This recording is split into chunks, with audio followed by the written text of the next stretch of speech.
ਔਖੀ ਘੜੀ ਨਾ ਦੇਖਣ ਦੇਈ, ਆਪਣਾ ਬਿਰਦ ਸੰਭਾਲੇ। ਹਾਥ ਦੇ ਰਾਖੇ ਆਪਣੇ ਕੋ, ਸਾਸ ਸਾਸ ਪ੍ਰਤਿਪਾਲੇ। ਰੱਬ ਆਪਣਿਆਂ ਦੀ ਕਿਵੇਂ ਬੌੜੀ ਕਰਦਾ ਹੈ, ਔਖੀਆਂ ਘੜੀਆਂ ਦੇ ਵਿੱਚ ਉਹਨਾਂ ਨੂੰ ਕਿਵੇਂ ਬਚਾਉਂਦਾ ਹੈ, ਇਹ ਇੱਕ ਬੜਾ ਵੱਡਾ ਸਾਰਿਆਂ ਵਾਸਤੇ ਸਵਾਲ ਹੁੰਦਾ ਹੈ। ਰੱਬ ਦੇ ਨਾਲ ਜਿਹੜੀ ਵੀ ਕੋਈ ਗੁਰੂ ਪਿਆਰ ਵਾਲੀ ਰੂਹ ਜੁੜਦੀ ਹੈ, ਉਹਦੇ ਮਨ 'ਚ ਇਹ ਸਵਾਲ ਜ਼ਰੂਰ ਆਉਂਦਾ ਹੈ। ਵੈਸੇ ਤਾਂ ਇਹ ਹਰ ਕਿਸੇ ਵਾਸਤੇ ਅਲੱਗ-ਅਲੱਗ ਤਰੀਕਾ ਹੋ ਸਕਦਾ ਕਿ ਰੱਬ ਕਿਸੇ ਵਾਸਤੇ ਕਿਵੇਂ ਬੌੜਦਾ ਹੈ, ਪਰ ਅੱਜ ਜੋ ਆਪਾਂ ਵਿਚਾਰ ਕਰਨ ਜਾ ਰਹੇ ਹਾਂ ਉਹ ਇੱਕ ਬਹੁਤ ਹੀ ਆਥੈਂਟਿਕ, ਜਿਹਨੂੰ ਕਹਿ ਸਕਦੇ ਹਾਂ ਕਿ ਰੱਬ ਆਇਆ ਤੇ ਉਹਨੇ ਆਣ ਕੇ ਕੀ ਕੀਤਾ। ਇਹ ਸਾਰੀ ਗੱਲ, ਇਹ ਸਾਰੀ ਗਾਥਾ ਜਿਹੜੀ ਹੈ, ਇਤਿਹਾਸਿਕ ਗਾਥਾ ਹੈ, ਜਿਹੜੀ ਕਿ ਗੁਰੂ ਕੀ ਬਾਣੀ ਦੇ ਵਿੱਚ ਦਰਜ ਹੈ। ਗੁਰੂ ਸਾਹਿਬ ਨੇ ਪੰਚਮ ਪਾਤਸ਼ਾਹ ਧੰਨ ਗੁਰੂ ਅਰਜਨ ਸਾਹਿਬ ਸੱਚੇ ਪਾਤਸ਼ਾਹ ਜਦੋਂ ਉਹਨਾਂ ਨੇ ਸੰਪਾਦਨਾ ਕੀਤੀ ਤਾਂ ਉਹਨਾਂ ਨੇ ਇਸ ਨੂੰ ਸ਼ਾਮਲ ਕੀਤਾ। ਤੇ ਗੁਰੂ ਕਲਗੀਧਰ ਪਾਤਸ਼ਾਹ ਨੇ ਜਦੋਂ ਦਮਦਮਾ ਸਾਹਿਬ ਦੀ ਪਿੱਤਰ ਧਰਤੀ ਤੇ ਦੁਬਾਰਾ ਜਦੋਂ ਗੁਰੂ ਕੀ ਬਾਣੀ ਪ੍ਰਗਟ ਕਰਕੇ ਦਮਦਮੀ ਸਾਹਿਬ ਵਾਲੀ ਬੀੜ ਜਿਹੜੀ ਹੈ ਉਹ ਤਿਆਰ ਕਰਵਾਈ, ਤੇ ਉਹਦੇ ਵਿੱਚ ਵੀ ਇਹ ਇਤਿਹਾਸਕ ਵਾਰਤਾ ਬਿਲਕੁਲ ਉਵੇਂ ਦੀ ਉਵੇਂ ਦਰਜ ਹੈ। ਵਾਰਤਾ ਵੈਸੇ ਗੁਰੂ ਨਾਨਕ ਸਾਹਿਬ ਤੋਂ ਵੀ ਕਰੀਬ, ਜੇ ਆਪਾਂ ਲਗਾਈਏ ਅੰਦਾਜ਼ਾ, ਕੋਈ 300-400 ਸਾਲ ਪਹਿਲਾਂ ਦੀ ਹੈ। ਇਹ ਵਾਰਤਾ ਹੈ ਭਗਤ ਨਾਮਦੇਵ ਜੀ ਦੀ। ਭਗਤਾਂ ਦੇ ਨਾਲ, ਕਿਉਂਕਿ ਜਿਵੇਂ ਗੁਰੂ ਸਾਹਿਬ ਬਾਣੀ 'ਚ ਬਖਸ਼ਿਸ਼ ਕਰਦੇ ਨੇ, ਭਗਤਾਂ ਤੈ ਸੰਸਾਰੀਆਂ ਜੋੜ ਕਦੇ ਨਾ ਆਇਆ। ਜੇ ਮਾਰੇ ਬਖਸ਼ਿਸ਼ ਕਰਦੇ ਨੇ ਨਾ, ਚਾਲ ਨਿਰਾਲਾ ਭਗਤਾਂ ਕੇਰੀ, ਵਿਖਮ ਮਾਰਗ ਚੱਲਣਾ। ਸੋ ਭਗਤਾਂ ਕੀ ਚਾਲ ਨਿਰਾਲੀ, ਕਿਉਂਕਿ ਭਗਤ ਰੱਬ ਦੇ ਆਸ਼ਿਕ ਹੁੰਦੇ ਨੇ, ਉਹਨਾਂ ਵਾਸਤੇ ਰੱਬ ਸਭ ਤੋਂ ਪਹਿਲਾਂ ਹੈ। ਤੇ ਜਦੋਂ ਕੋਈ ਸੱਚੀ ਮੁੱਚੀ ਭਗਤ ਹੋ ਜਾਂਦਾ ਹੈ ਤਾਂ ਕੁਦਰਤੀ ਆ ਕਿ ਜਿਹੜੇ ਦੂਸਰੇ ਹੁੰਦੇ ਨੇ, ਜਦੋਂ ਕੋਈ ਅਸਲੀ ਭਗਤ ਹੋ ਜਾਂਦਾ ਤੇ ਜਿਹੜੇ ਨਕਲੀ ਭਗਤ ਹੁੰਦੇ ਨੇ ਉਹਨਾਂ ਨੂੰ ਥੋੜੀ ਈਰਖਾ ਹੋਣੀ ਸ਼ੁਰੂ ਹੋ ਜਾਂਦੀ ਹੈ, ਗਿਲਾਨੀ ਆਉਣ ਲੱਗ ਪੈਂਦੀ ਹੈ ਨਾ।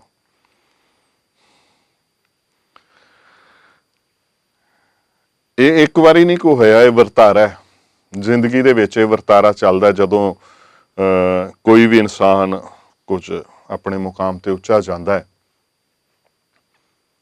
ਤਾਂ ਉਹਦੇ ਨਾਲ ਆਲੇ ਦੁਆਲੇ ਦੀ ਥੋੜੀ ਈਰਖਾ ਵਧਣ ਲੱਗ ਪੈਂਦੀ ਹੈ। ਪਹਿਲਾ ਸਟੈਪ ਹੁੰਦਾ ਹੈ।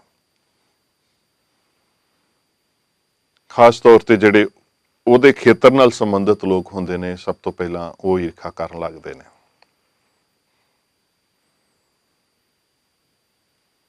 ਸਭ ਤੋਂ ਪਹਿਲਾਂ ਉਹੀ ਕਹਿੰਦੇ ਨੇ ਕਿ ਇਹ ਬਹੁਤਾ ਭਗਤ ਹੋ ਗਿਆ, ਇਹ ਵੱਡਾ ਭਗਤ ਬਣ ਗਿਆ। ਕੁਝ ਐਸਾ ਹੀ ਭਗਤ ਨਾਮਦੇਵ ਜੀ ਦੇ ਨਾਲ ਹੋਇਆ, ਜਿਵੇਂ ਕਿ ਆਪਾਂ ਪਿਛਲੇ ਦਿਨੀ ਦੂਧ ਕਟੋਰਾ ਗੜਵੇ ਪਾਣੀ ਵਾਲੀ ਜਿਹੜੀ ਗਾਥਾ ਸੀ ਉਹ ਸਾਂਝੀ ਕੀਤੀ ਸੀ। ਉਹਨਾਂ ਦੇ ਬਚਪਨ ਦੀ ਗਾਥਾ ਸੀ, ਭੋਲਾ ਭਾਉ ਗੋਬਿੰਦ ਮਿਲਾਵੇ। ਭਗਤ ਧੰਨਾ ਜੀ ਦੇ ਪਰਥਾਈ ਵੀ ਆਪਾਂ ਸਾਂਝ ਪਾਈ ਸੀ, ਇਹਨਾਂ ਦੇ ਪਰਥਾਈ ਵੀ ਪਾਈ ਸੀ। ਅੱਜ ਥੋੜਾ ਜਿਹਾ ਹੋਰ ਉਸ ਤੋਂ ਅੱਗੇ ਜਾ ਕੇ ਹਵਾਲੇ ਤਾਂ ਉਹਨਾਂ ਸਾਖੀਆਂ ਦੇ ਵਿੱਚ ਵੀ ਸੀ, ਗੁਰੂ ਕੀ ਬਾਣੀ ਦੇ ਵਿੱਚ ਵੀ ਸੀ, ਭਾਈ ਗੁਰਦਾਸ ਜੀਆਂ ਨੇ ਵੀ ਦਰਜ ਕੀਤੇ। ਪਰ ਮੈਂ ਸਮਝਦਾ ਕਿ ਅੱਜ ਦੀ ਇਹ ਜਿਹੜੀ ਵਿਚਾਰ ਆ, ਇਹ ਉਹਨਾਂ ਸਾਰੇ ਲੋਕਾਂ ਦੇ ਵਾਸਤੇ ਇੱਕ ਮਾਰਗਦਰਸ਼ਕ ਬਣ ਸਕਦੀ ਹੈ ਜਿਹੜੇ ਥੋੜੀ ਬਹੁਤੀ ਕਮੀ ਪੇਸ਼ੀ ਆਪਣੀ ਸ਼ਰਧਾ ਭਾਵਨਾ ਵਿੱਚ ਰੱਖਦੇ ਨੇ।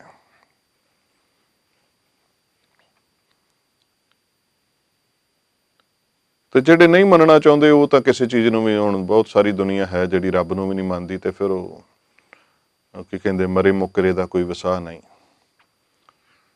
ਜਿਹੜਾ ਮੁੱਕਰ ਹੀ ਜਾਏ ਰੱਬ ਦੀ ਹਸਤੀ ਤੋਂ ਮੁਨਕਰ ਹੈ, ਜਿਹੜਾ ਉਹਦੀ ਰਹਿਮਤ ਤੋਂ ਮੁਨਕਰ ਹੈ, ਮਿਹਰ ਤੋਂ ਮੁਨਕਰ ਹੈ। ਐਸੇ ਲੋਗਨ ਸਿਓ ਕਿਆ ਕਹੀਏ ਜੋ ਪ੍ਰਭ ਕੀਏ, ਭਗਤ ਤੇ ਬਾਹਜ ਤਿੰਨ ਤੇ ਸਦਾ ਡਰਾਨੇ ਰਹੀ ਹੈ। ਉਹ ਇੱਕ ਵੱਖਰਾ ਚੈਪਟਰ ਹੈ, ਪਰ ਆਪਾਂ ਜਿਹੜੇ ਜੁੜੇ ਆ ਇਸ ਵਕਤ, ਕਿਤੇ ਨਾ ਕਿਤੇ ਸਾਡੀ ਖਿੱਚ ਹੈ, ਰੱਬ ਦੇ ਪਰਥਾਏ ਸਾਡੀ ਕੁਝ ਨਾ ਕੁਝ ਖਿੱਚ ਹੈ, ਤਾਂ ਹੀ ਇਸ ਵਕਤ ਆਪਾਂ ਇਸ ਪ੍ਰੋਗਰਾਮ ਦੇ ਨਾਲ ਜੁੜੇ ਹੋਏ ਹਾਂ। ਤੇ ਜਿਨ੍ਹਾਂ ਨੂੰ ਖਿੱਚ ਪੈਂਦੀ ਹੈ ਨਾ, ਉਹ ਫਿਰ ਕੋਈ ਮੰਜ਼ਿਲ ਤੇ ਪਹੁੰਚ ਹੀ ਜਾਂਦੇ ਨੇ। ਇਹ ਖਿੱਚ ਹੀ ਸਾਨੂੰ ਮੰਜ਼ਿਲ ਤੇ ਪਹੁੰਚਾਉਂਦੀ ਹੈ। ਦੁਨੀਆਦਾਰੀ ਦੀ ਖਿੱਚ ਦੁਨੀਆ ਦੀਆਂ ਮੰਜ਼ਿਲਾਂ ਤੇ ਪਹੁੰਚਾ ਦਿੰਦੀ ਹੈ, ਤੇ ਅਧਿਆਤਮ ਦੀ ਖਿੱਚ ਜਿਹੜੀ ਹੈ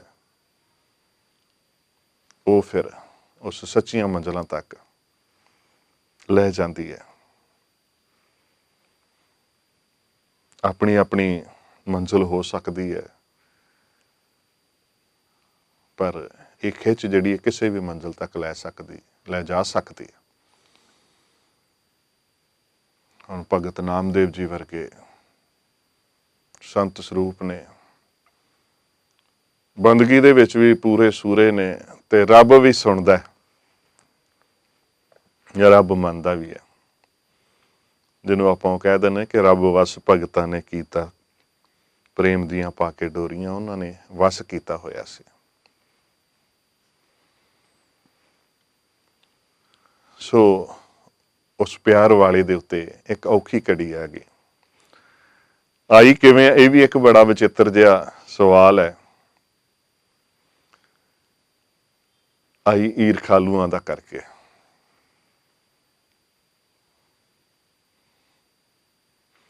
ਭਗਤ ਜੀ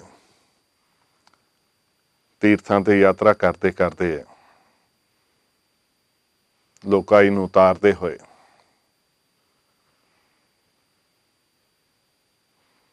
ਗੰਗਾ ਜਮਨਾ ਸਰਸਵਤੀ ਕੜੇ ਉਦਮ ਧੂੜ ਸਾਧੂ ਕੀਤਾ ਹੈ।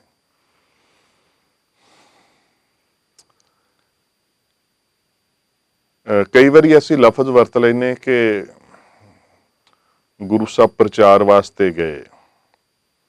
ਮੈਨੂੰ ਲੱਗਦਾ ਕਿ ਇਹ ਛੋਟਾ ਲਫ਼ਜ਼ ਹੈ।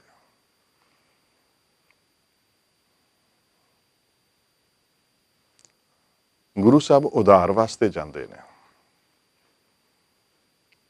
ਪ੍ਰਚਾਰ ਵਾਸਤੇ ਨਹੀਂ। ਇਹ ਸ਼ਾਇਦ ਐਵੇਂ ਹੋਏਗਾ ਕਿ ਤੂੰ ਸੁਲਤਾਨ ਕਹਾ ਹੂੰ ਮੀਆਂ ਤੇਰੀ ਕੌਣ ਵਡਾਈ। ਗੁਰੂ ਸਾਹਿਬ ਜਿੱਥੇ ਵੀ ਜਾਣਗੇ ਉਧਾਰ ਕਰਨਗੇ, ਗਿਆਨ ਦੇਣਗੇ, ਬ੍ਰਹਮ ਗਿਆਨ ਦੇਣਗੇ।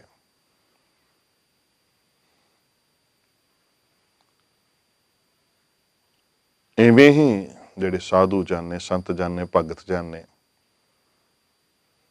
ਉਹ ਵੀ ਜੀਵਾਂ ਦੇ ਉਦਾਰ ਹਿੱਤ ਆਉਂਦੇ ਨੇ। ਜਨ ਪਰ ਉਪਕਾਰੀ ਆਏ, ਜੀ ਦਾਨ ਦੇ ਭਗਤੀ ਲਾਇਣ, ਹਰ ਸਿਉ ਲੈਣ ਮਿਲਾਏ। ਉਹ ਡਿਊਟੀ ਲੈ ਕੇ ਆਉਂਦੇ ਨੇ।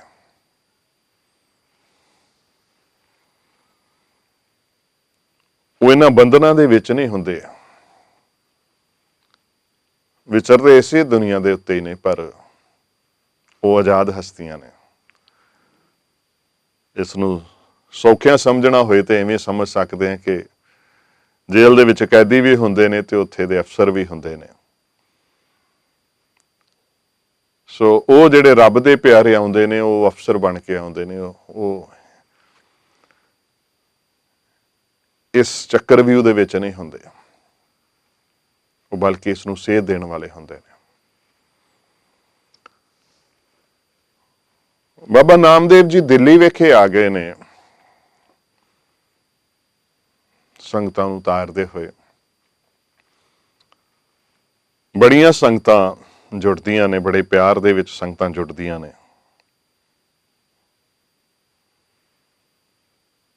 ਕਿਉਂਕਿ ਗੁਲਾਬ ਨੂੰ ਕਹਿਣਾ ਨਹੀਂ ਪੈਂਦਾ ਕਿ ਮੇਰੇ ਕੋਲ ਆਓ, ਭੌਰੇ ਆਪੇ ਖਿੱਚੇ ਚਲੇ ਆਉਂਦੇ ਨੇ। ਰਤਨ ਲੁਕਾਇਆ ਲੂਕੇ ਨਾਹੀਂ, ਜੇ ਕਹੋ ਰੱਖੇ ਲੁਕਾਈ।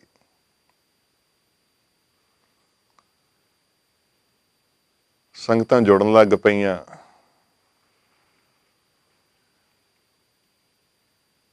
ਤੇ ਕੁਝ ਹੋਰ ਸੀ ਉੱਥੇ ਜਿਹੜੇ ਜਿਨ੍ਹਾਂ ਨੂੰ ਈਰਖਾ ਸਤਾਉਣ ਲੱਗ ਪਈ।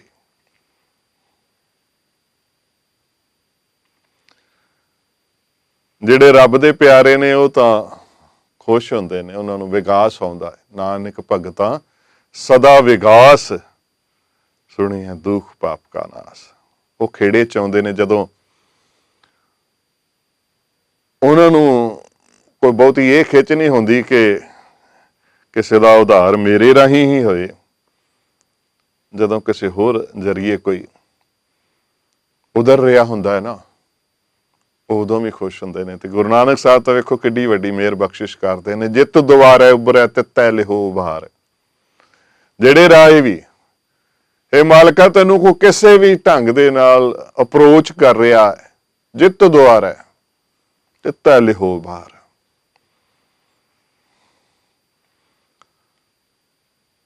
ਹੁਣ ਭਗਤ ਨਾਮਦੇਵ ਜੀ ਇਹ ਤਾਂ ਆਪਣੇ ਮਾਲਕ ਦੇ ਰੰਗ ਦੇ ਵਿੱਚ ਨੇ, ਬੀਠਲ ਬੀਠਲ ਗਾਉਂਦੇ ਨੇ, ਸੰਗਤਾਂ ਜੁੜਦੀਆਂ ਨੇ, ਪਰ ਇਹ ਰਖਵਾਲੂਆਂ ਨੂੰ ਇਹ ਹਜ਼ਮ ਨਹੀਂ ਹੋ ਰਿਹਾ। ਆਮ ਤੌਰ ਤੇ ਰਖਾਲੂ ਦੀ ਮੁਸ਼ਕਲ ਕੀ ਹੁੰਦੀ ਹੈ ਕਿ ਉਹ ਪੈਂਡਾ ਖੁਦ ਤੈਅ ਨਹੀਂ ਕਰਨਾ ਚਾਹੁੰਦਾ, ਤੇ ਜਿਹੜਾ ਜਾ ਰਿਹਾ ਹੁੰਦਾ ਹੈ ਮੰਜ਼ਿਲ ਵੱਲ ਵੱਧ ਰਿਹਾ ਹੁੰਦਾ ਜਾਂ ਮੰਜ਼ਿਲ ਤੇ ਪਹੁੰਚ ਚੁੱਕਾ ਹੁੰਦਾ ਹੈ, ਉਹਦੀਆਂ ਲੱਤਾਂ 'ਚ ਡਿੰਗੇ ਫਸਾਉਣ ਦੀ ਕੋਸ਼ਿਸ਼ ਕਰਦਾ ਹੈ, ਕਿ ਜਿਹਨੂੰ ਆਪਾਂ ਪੰਜਾਬੀ 'ਚ ਕਹਿ ਦਿੰਦੇ ਨੇ ਟੰਗਾ ਖਿੱਚਣਾ। ਇਹ ਆਮ ਲੋਕਾਂ ਦੇ ਵਿੱਚ ਇਹ ਪ੍ਰਵਿਰਤੀ ਹੁੰਦੀ ਹੈ ਟੰਗਾ ਖਿੱਚਣ ਦੀ।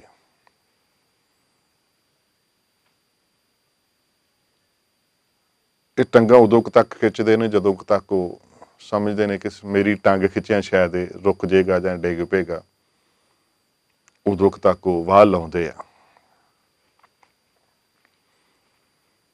ਇੱਥੇ ਹੁਣ ਵਾਹ ਕਿਹਨਾਂ ਨੇ ਲਾਈ ਹੈ? ਜਿਹੜੇ ਉੱਥੇ ਹੋਰ ਆਪਣੇ ਆਪ ਨੂੰ ਗੁਣੀ ਗਿਆਨੀ ਅਖਵਾਉਣ ਵਾਲੇ, ਜਿਨ੍ਹਾਂ ਦੀ ਰਾਜ ਦਰਬਾਰ ਤੱਕ ਪਹੁੰਚ ਸੀ। ਮੁਹੰਮਦ ਤੁਗਲਕ ਦਾ ਰਾਜ ਹੈ ਉਸ ਵੇਲੇ ਦਿੱਲੀ ਦੇ ਵਿੱਚ। ਭਗਤ ਨਾਮਦੇਵ ਜੀ ਰੁਕੇ ਹੋਏ ਨੇ ਤੇ ਬੜੀ ਜੈ ਜੈਕਾਰ ਹੋ ਰਹੀ ਹੈ।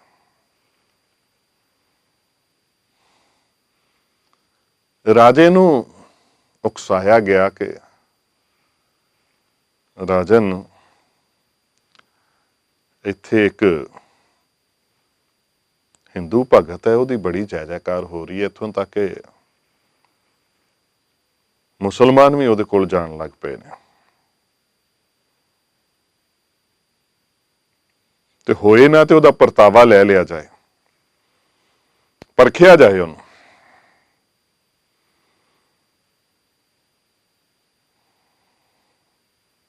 ਹੁਣ ਰਾਜੇ ਹੁੰਦੇ ਨੇ, ਕਈ ਵਾਰੀ ਕੰਨਾਂ ਦੇ ਕੱਚੇ ਹੁੰਦੇ ਨੇ। ਪਰਤਾਵਾ, ਧਾਰਮਿਕ ਬੰਦੇ ਦਾ ਪਰਤਾਵਾ ਇੱਕ ਰਾਜਾ ਕੀ ਲੈ ਸਕਦਾ ਹੈ? ਇੱਥੇ ਪਰ ਰਾਜਮੱਧ ਵੀ ਬੜੀ ਅਜੀਬ ਜਿਹੀ ਸ਼ੈ ਹੈ। ਰਾਜ ਦਾ ਵੀ ਬੜਾ ਨਸ਼ਾ ਹੁੰਦਾ ਹੈ। ਉਹ ਰਾਜਮੱਧ ਦੇ ਵਿੱਚ ਹੁਣ ਉਹਨਾਂ ਨੇ ਚੁੱਕਣਾ ਦਿੱਤੀ ਕਿ ਤੁਹਾਡੀ ਗਾਂ ਮਰ ਗਈ ਹੈ, ਤੇ ਇਹ ਨਾਮਦੇਵ ਜਿਹੜਾ ਭਗਤ ਆ ਨਾ, ਇਹਦੀ ਬੜੀ ਜੈ ਜੈਕਾਰ ਹੋਣ ਡਈ, ਇਹਨੂੰ ਬੁਲਾਓ ਤੇ ਇਹਨੂੰ ਕਹੋ ਵੀ ਮੇਰੀ ਗਾਂ ਜਿੰਦਾ ਕਰ। ਇਹਨੂੰ ਕਹੋ ਵੀ ਮੇਰੀ ਗਾਂ ਮੈਨੂੰ ਬੜੀ ਚੰਗੀ ਪਿਆਰੀ ਲੱਗਦੀ ਸੀ, ਤੇ ਇਹਨੂੰ ਕਹੋ ਵੀ ਉਹਨੂੰ ਜਿੰਦਾ ਕਰੇ। ਤੇ ਜੇ ਨਹੀਂ ਜਿੰਦੀ ਕਰ ਸਕਦਾ ਤੇ ਫਿਰ ਇਹ ਜਿਹੜਾ ਆਪਣੇ ਆਪ ਨੂੰ ਭਗਤ ਸਦਾਉਂਦਾ ਹੈ ਨਾ, ਜਾਂ ਇਹਦੀ ਬੜੀ ਜੈ ਜੈਕਾਰ ਹੁੰਦੀ ਹੈ, ਤੇ ਕੰਮ ਬੰਦ ਕਰਾਓ ਇਹਦਾ।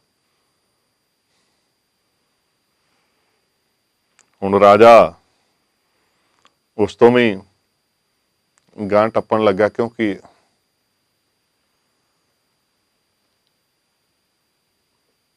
ਨਾਮਦੇਵ ਨੂੰ ਹੁਣ ਬੁਲਾ ਰਿਹਾ।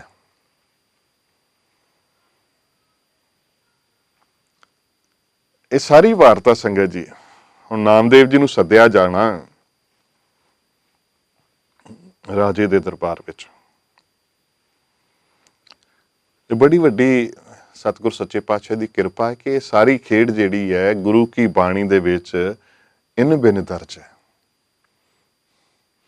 ਜੇ ਕੋਈ ਕਹਿੰਦਾ ਨਾ ਕਿ ਰੱਬ ਕਿੱਦਾਂ ਆਉਂਦਾ, ਕਿੱਥੇ ਆਉਂਦਾ, ਕਦੋਂ ਆਇਆ ਸੀ, ਕਿਹਨੂੰ ਮਿਲਿਆ ਸੀ। ਤਾਂ ਇਹ ਜਿਹੜੀ ਅੱਜ ਆਪਾਂ ਵਿਚਾਰ ਕਰ ਰਹੇ ਨੂੰ ਉਹਦੇ ਤੱਕ ਪਹੁੰਚਾ ਦਿਓ, ਇਹ ਉਹਦੇ ਤੱਕ ਪਹੁੰਚ ਜਾਏ, ਉਹਨੂੰ ਪਤਾ ਲੱਗ ਜਾਏਗੀ ਜੇ ਕੋਈ ਸੱਚੀ ਮੁੱਚੀ ਸ਼ਰਧਾਲੂ ਰੂਪ ਦੇ ਵਿੱਚ। ਤੇ ਜਿਹੜੇ ਤਰਕਬਾਜ਼ ਨੇ ਉਹਨਾਂ ਦਾ ਹੋ ਸਕਦਾ ਕਿਸੇ ਤਰਕਬਾਜ਼ ਦੇ ਵੀ ਮਨ ਮੇਰ ਪੈ ਜਾਏ ਇਹ ਸ਼ਬਦ ਪੜ੍ਹ ਕੇ, ਜਿਹਨੂੰ ਗੁਰੂ ਕੀ ਬਾਣੀ ਦੇ ਉੱਤੇ, ਸ੍ਰੀ ਗੁਰੂ ਗ੍ਰੰਥ ਸਾਹਿਬ ਜੀ ਤੇ ਕੋਈ ਭਰੋਸਾ ਹੈ ਨਾ, ਉਹ ਤਾਂ ਜ਼ਰੂਰ ਉਹਦਾ ਹਿਰਦਾ ਖੇਡ ਉੱਠੇਗਾ। ਸੁਲਤਾਨ ਪੁੱਛੈ ਸੁਨ ਬੇ ਰਾਮਾ, ਦੇਖੋ ਰਾਮ ਤੁਮਾਰੇ ਕੰਮ। ਸਵਾਲ ਹੈ ਹੁਣ, ਸੁਲਤਾਨ ਬੋਲਦਾ ਪਿਆ ਹੈ, ਭੈਰੋ ਰਾਗ ਦੇ ਵਿੱਚ ਭਗਤ ਨਾਮਦੇਵ ਜੀ ਦੀ ਇਹ ਪਵਿੱਤਰ ਬਾਣੀ ਹੈ। ਸੁਲਤਾਨ ਪੁੱਛੈ ਸੁਨ ਬੇ ਨਾਮਾ, ਦੇਖੋ ਰਾਮ ਤੁਮਾਰੇ ਕੰਮ। ਨਾਮਾ, ਮੈਂ ਵੇਖਣਾ ਤੇਰੇ ਰਾਮ ਦੇ ਕੰਮ, ਤੂੰ ਬੜਾ ਰਾਮ ਰਾਮ ਕਰਦਾ ਹੈ ਨਾ, ਵੀ ਰਾਮ ਕੁਝ ਵੀ ਕਰ ਸਕਦਾ ਹੈ, ਰਾਮ ਦੁੱਖ ਦੂਰ ਕਰਦਾ, ਰਾਮ ਸਮਰੱਥ ਹੈ, ਉਹ ਸਰਬ ਕਲਾ ਸਮਰੱਥ ਹੈ, ਉਹ ਤਾਰਨਹਾਰਾ ਹੈ। ਅੱਜ ਮੈਂ ਵੇਖਣਾ, ਜਿਵੇਂ ਕਹਿੰਦੇ ਆ ਨਾ ਵੀ ਮੈਂ ਵੇਖਣਾ, ਉਹ ਭਾਸ਼ਾ ਵੀ ਬਿਲਕੁਲ ਉਵੇਂ ਦੀ ਇਸਤੇਮਾਲ ਕੀਤੀ ਹੈ ਕਿ ਦੇਖੋ ਰਾਮ ਤੁਮਹਾਰੇ ਕੰਮ, ਮੈਂ ਵੇਖਣਾ ਤੇਰੇ ਰਾਮ ਦੇ ਕੰਮ।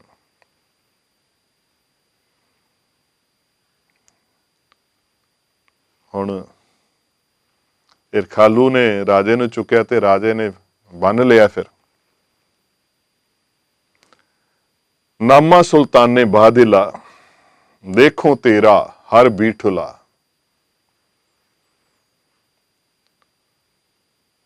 ਭਗਤ ਨਾਮਦੇਵ ਜੀ ਨੂੰ ਸੁਲਤਾਨ ਨੇ ਬੰਨ ਲਿਆ, ਸਮਝ ਲਓ,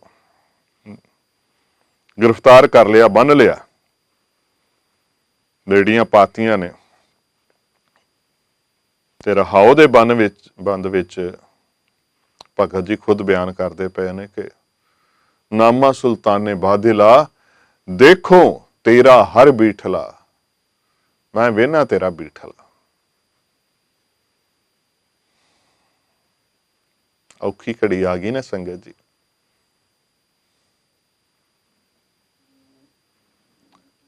ਕਿਉਂਕਿ ਭਗਤ ਜੋ ਕਰਦੇ ਨੇ ਉਹ ਸਹਿਜ ਸੁਭਾਅ ਕਰਦੇ ਨੇ।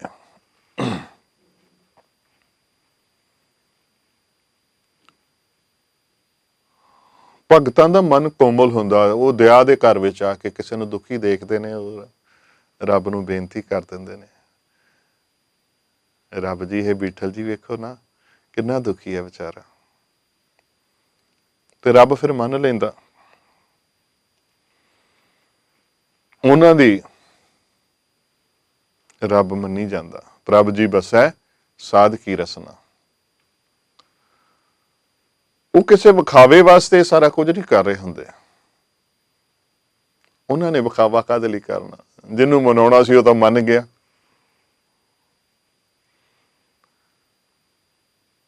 ਤੇ ਉਹਨੂੰ ਤਾਂ ਵਿਖਾਵਾ ਬਿਲਕੁਲ ਹੀ ਨਹੀਂ ਚੰਗਾ ਲੱਗਦਾ ਜਿਹੜਾ ਮੰਨਿਆ ਹੁੰਦਾ।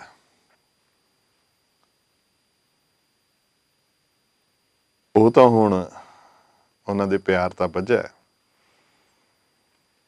ਅੱਜ ਵੀ ਕਈ ਬੜੇ ਉਹ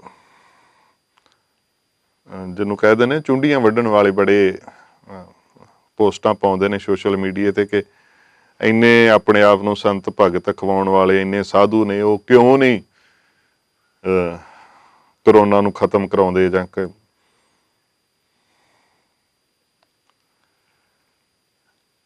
ਇਹ ਸਵਾਲ ਹੈ। ਇਹ ਕੁਝ ਰਲਦਾ ਮਿਲਦਾ ਹੀ ਹੈ।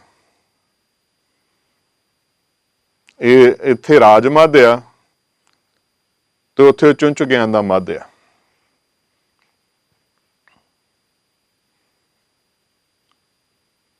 ਰੱਬ ਦਾ ਭਗਤ ਉਹ ਆਪਣੀ ਮੌਜ ਚ ਹੁੰਦਾ ਹੈ ਤੇ ਉਹਨਾਂ ਨੂੰ ਲੋਗਨ ਕੀ ਚਤੁਰਾਈ ਉਪਮਾ ਤੈ ਬਸੰਤਰ ਚਾਰ। ਉਹਨਾਂ ਨੂੰ ਕੋਈ ਇਸ ਗੱਲ ਨਾਲ ਕੋਈ ਬਹੁਤਾ ਨਹੀਂ ਹੁੰਦਾ ਕਿ ਕੋਈ ਭਲਾ ਕਹੋ ਚਾਹੇ ਬੁਰਾ ਕਹੋ, ਅਬ ਤਨ ਦਿਓ ਹੈ ਡਾਰ। ਕੋਈ ਜੋ ਮਰਜ਼ੀ ਕਹਿੰਦਾ ਰਹੇ, ਜੇ ਕੋਈ ਨਹੀਂ ਮੰਨਦਾ ਤੇ ਨਹੀਂ ਮੰਨਦਾ, ਉਹਨਾਂ ਨੂੰ ਕੀ। ਜਿਹੜਾ ਰੱਬ ਦੇ ਨਾਲ ਰੱਬ ਦੇ ਪਿਆਰ ਦੇ ਵਿੱਚ ਇੱਕਮਿਕ ਹੋ ਗਿਆ, ਜਾਂ ਜਿਹਦੇ ਨਾਲ ਰੱਬ ਦੀ ਸਾਂਝ ਬੜੀ ਗੂੜੀ ਪੈ ਗਈ ਹੈ, ਐਸੀਆਂ ਮਹਾਨ ਆਤਮਾਵਾਂ, ਮਹਾਂਪੁਰਖ ਉਹ ਸਦਾ ਹੀ ਰਹਿੰਦੇ ਨੇ ਧਰਤੀ ਤੇ। ਵੇਖੋ ਏਡੀ ਵੱਡੀ ਖਲਕਤ ਹੈ ਤੇ ਮਾਲਕ ਨੇ ਆਪਣੇ ਰਿਪਰੈਜ਼ੈਂਟੇਟਿਵ ਨਹੀਂ ਭੇਜਣੇ, ਉਹਨਾਂ ਨੂੰ ਸਾਂਭਣ ਵਾਸਤੇ ਵੀ ਤਾਂ ਭੇਜਣਾ ਹੁੰਦਾ ਨਾ। ਸੋ ਇਹ ਨਿਤਾ ਅਵਤਾਰ ਇਹ ਚੱਲਦਾ ਹੈ, ਪਰ ਕਿਸੇ ਦੇ ਇਹ ਕਹਿਣ ਦੇ ਉੱਤੇ ਏਦਾਂ ਕਿਉਂ ਨਹੀਂ ਤੇ ਉੱਦਾਂ ਕਿਉਂ ਨਹੀਂ, ਇਸ ਗੱਲ ਦਾ ਕੋਈ ਅਸਰ ਨਹੀਂ ਹੁੰਦਾ। ਤੇ ਇੱਥੇ ਹਨੋਰਾ ਨਹੀਂ ਚੱਲਦਾ, ਉਸ ਮਾਲਿਕ ਨੂੰ ਹੁਕਮ ਕੋਈ ਵੀ ਨਹੀਂ ਕਰ ਸਕਦਾ, ਹੁਕਮ ਉਹਦਾ ਹੀ ਚੱਲਦਾ ਤੇ ਭਗਤ ਫਿਰ ਕਿਵੇਂ ਉਹਨੂੰ ਹੁਕਮ ਕਰ ਦੇਣਾ। ਭਜਨ ਬੰਦਗੀ ਹੋ ਰਹੀ ਹੈ, ਬੇਨਤੀਆਂ ਹੋ ਰਹੀਆਂ ਨੇ, ਨਾਲ ਖਸਮ ਚੱਲੇ ਅਰਦਾਸ, ਅਰਦਾਸ ਅੱਜ ਵੀ ਚੱਲਦੀ ਪਈ ਹੈ, ਅਰਦਾਸਾਂ ਹੋ ਰਹੀਆਂ ਨੇ, ਤੇ ਜਿਹੜੀ ਠੰਡ ਵਰਤ ਰਹੀ ਹੈ ਉਹ ਵੀ ਅਰਦਾਸਾਂ ਕਰਕੇ ਹੀ ਵਰਤ ਰਹੀ ਹੈ ਸੰਗਤ ਜੀ। ਤੇ ਜਿਹੜੇ ਐਵੇਂ ਮਜ਼ਾ ਜਿਹਾ ਲੈਣ ਵਾਸਤੇ, ਮੈਂ ਕਈ ਵਾਰੀ ਦੇਖਦਾ ਕਿ ਜਿਹੜੇ ਸ਼ੇਅਰ ਕਰਨ ਵਾਲੇ ਉਹ ਗੁਰਸਿੱਖੀ ਇਹੋ ਜਿਹੀਆਂ ਪੋਸਟਾਂ ਨੂੰ ਗਾਂ ਸ਼ੇਅਰ ਕਰੀ ਜਾਣ ਡੇ।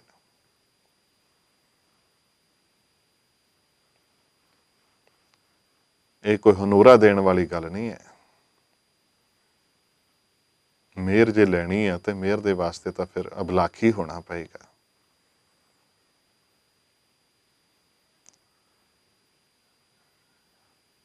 ਹੁਣ ਇੱਕ ਪਾਸੇ ਤਾਂ ਦੇਖੀਏ, ਇੱਕ ਪਾਸੇ ਅਸੀਂ ਸਾਰੇ ਧਾਰਮਿਕ ਸਥਾਨ ਜਿਹੜੇ ਬੰਦ ਕੀਤੇ ਹੋਏ ਨੇ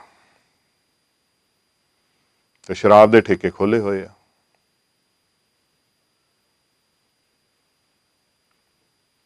ਠੀਕ ਹੈ, ਸੇਵਾਵਾਂ ਧਾਰਮਿਕ ਸੰਸਥਾਵਾਂ ਵੱਲੋਂ, ਗੁਰੂ ਘਰਾਂ ਵੱਲੋਂ ਚੱਲਦੀਆਂ ਪਈਆਂ ਨੇ, ਉਹ ਇੱਕ ਅਲੱਗ ਗੱਲ ਹੈ, ਪਰ ਆਮ ਸੰਗਤਾਂ ਦਾ ਉੱਥੇ ਜਾਣ ਵਾਸਤੇ ਵੀ ਪਾਬੰਦੀ ਲੱਗੀ ਹੋਈ ਹੈ। ਥੋੜੀ ਥੋੜੀ ਢਿੱਲ ਮਿਲਦੀ ਪਈ ਹੈ, ਉਹ ਇੱਕ ਵੱਖਰਾ ਵਿਸ਼ਾ। ਪਰ ਇੱਥੇ ਜੋ ਹਾਲਾਤ ਹੈ, ਮੈਂ ਸਮਝਦਾ ਕਲਯੁਗ ਨੰਗਾ ਨੱਚਣ ਡਿਆ ਕਿ ਨਹੀਂ। ਗੁਰੂ ਘਰ ਦੇ ਵਿੱਚ ਜਾਣ ਦੀ ਮਨਾਹੀ ਹੈ, ਸ਼ਰਾਬ ਦੇ ਠੇਕੇ ਤੇ ਜਾਣ ਦੀ ਮਨਾਹੀ ਕੋਈ ਨਹੀਂ। ਹੁਣ ਭਗਤ ਕਿਹਦੀ ਸਿਫਾਰਿਸ਼ ਕਰੇ, ਉਹ ਸੰਤ ਕਿਹਦੀ ਸਿਫਾਰਿਸ਼ ਕਰੇ, ਜਾਂ ਜਿਹਦੀ ਪਹੁੰਚ ਹੈ ਉਹ ਕੀ ਸਿਫਾਰਿਸ਼ ਕਰੇ। ਜਿਹੜੇ ਕਰੋੜਾਂ ਕਰੋੜਾਂ ਦੀ ਸ਼ਰਾਬ ਇੱਕ ਦਿਨ ਚ ਪੀ ਜਾਂਦੇ, ਉਹਨਾਂ ਦੀ ਸਿਫਾਰਿਸ਼ ਕਰੇ।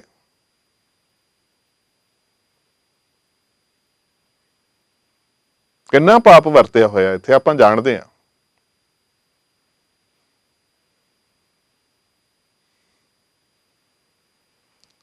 ਇਹ ਕਰੋਨਾ ਦੀ ਇਹ ਜਿਹੜੀ ਮਹਾਮਾਰੀ ਬਣੀ ਹੈ, ਇਹਦੇ ਤੋਂ ਅਸੀਂ ਬਹੁਤ ਥੋੜੇ ਲੋਕ ਨੇ ਜਿਹੜੇ ਕੁਝ ਸਿੱਖ ਰਹੇ ਨੇ, ਬਹੁਤੇ ਤਾਂ ਹਾਸੇ ਮਜ਼ਾਕ 'ਚ ਹੀ ਵਿਚਰਦੇ ਪਏ ਨੇ।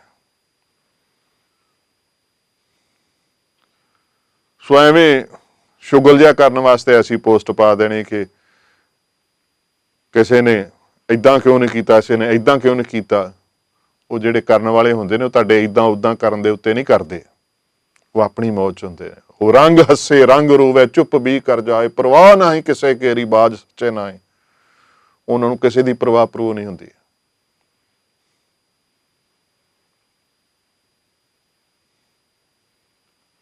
ਐਸੇ ਸਨ ਭਗਤ ਨਾਮਦੇਵ ਜੀ,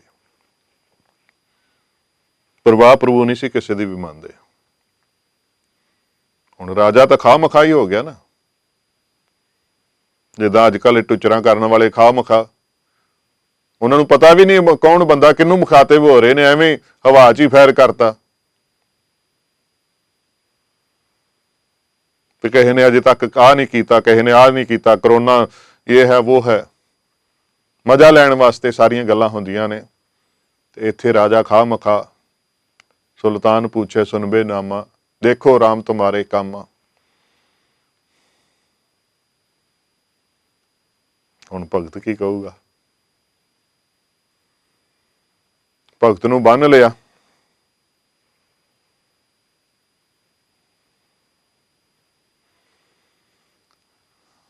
ਭਗਤ ਫਿਰ ਉਹ ਆਪਣੇ ਕਰਤਾਰ ਦੇ ਨਾਲ ਹੈ, ਉਹ ਆਪਣੇ ਬੀਠਲ ਦੇ ਨਾਲ ਹੈ। ਮੁਹੰਮਦ ਤੁਗਲਕ ਦਾ ਰਾਜ ਹੈ, ਦਿੱਲੀ ਦਾ ਤਖਤ ਦੇ ਉੱਤੇ ਬੈਠਾ ਹੋਇਆ, ਤੇ ਦਿੱਲੀ ਦੀ ਹੀ ਇਹ ਵਾਰਤਾ ਹੈ। ਤੇ ਬਾਬਾ ਨਾਮਦੇਵ ਜੀ ਨੇ ਉਚਾਰਨ ਕੀਤੀ ਹੋਈ ਉਹਨਾਂ ਦੀ ਪਵਿੱਤਰ ਬਾਣੀ, ਗੁਰੂ ਸਾਹਿਬ ਸੱਚੇ ਪਾਤਸ਼ਾਹ ਗੁਰੂ ਅਰਜਨ ਦੇਵ ਸੱਚੇ ਪਾਤਸ਼ਾਹ ਜੀ ਨੇ ਦਰਜ ਕੀਤੀ ਹੈ।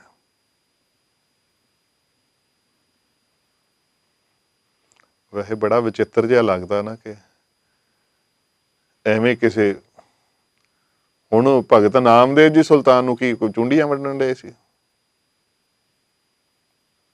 ਉਹ ਤਾਂ ਆਪਣੀ ਬੰਦਗੀ 'ਚ ਆਪਣੇ ਰੰਗ ਦੇ ਵਿੱਚ ਨੇ, ਕਰਤਾਰ ਦੇ ਨਾਲ ਜੁੜੇ ਨੇ, ਬੀਠਲ ਦੇ ਨਾਲ ਜੁੜੇ ਨੇ, ਗੁਰੂ ਗੁਰੂ ਕਰਦੇ ਨੇ, ਜਸ ਕਰਦੇ ਨੇ ਮਾਲਕ ਦਾ, ਸੰਗਤਾਂ ਆਣ ਕੇ ਜੁੜਦੀਆਂ, ਉਹ ਵੀ ਲਾਹਾ ਲੈਂਦੀਆਂ ਨੇ।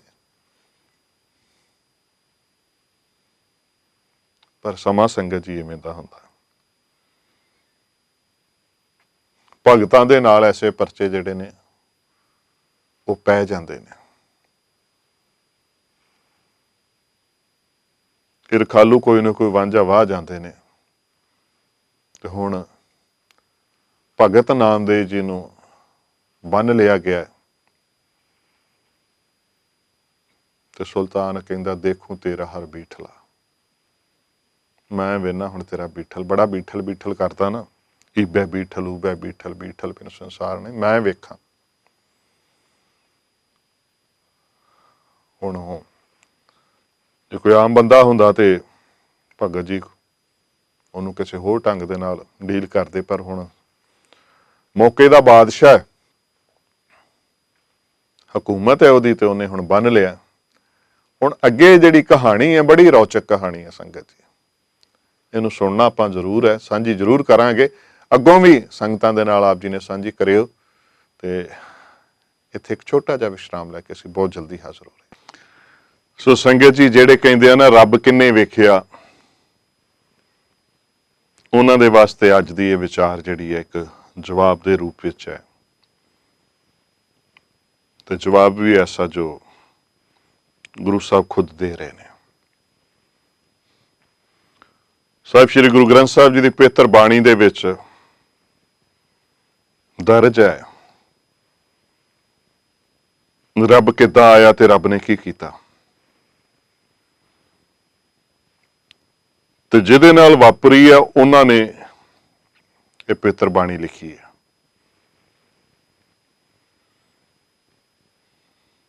ਜਾਣੀ ਕਿ ਆਪਣੀ ਹੱਡਬੀਤੀ ਉਹਨਾਂ ਨੇ ਸੁਣਾਈ ਹੋਈ ਹੈ।